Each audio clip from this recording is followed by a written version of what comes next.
அனைவருக்கும் வணக்கம். நவம்பர் 26 சட்ட தினம். அம்பேத்கரால் இந்திய அரசியலமைப்பு எழுதப்பட்டு ஏற்றுக்கொள்ளப்பட்ட நாள். இந்திய அரசியலமைப்பு இறையாண்மை சட்டம் என்ன சொல்லுது? அனைவரும் சமம்னு சொல்லுது. இன்னும் ஒரு வரியில சொல்லணும்னா, வடிவேலு ஒரு படத்துல கிணறு வெட்டின ரசீதை வச்சுக்கிட்டு சுப்ரீம் கோர்ட் வரைக்கும் போவேன்னு சொல்லுவாரு.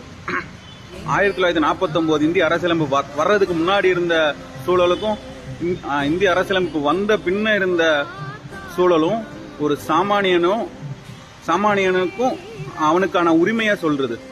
அப்படிப்பட்ட நாளை அனைவரும் கண்டிப்பா போற்றணும்.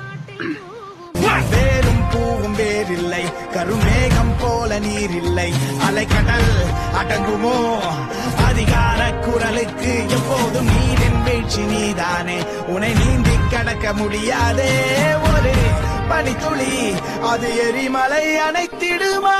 வெட்டுக்குழியின் கூப்பாடு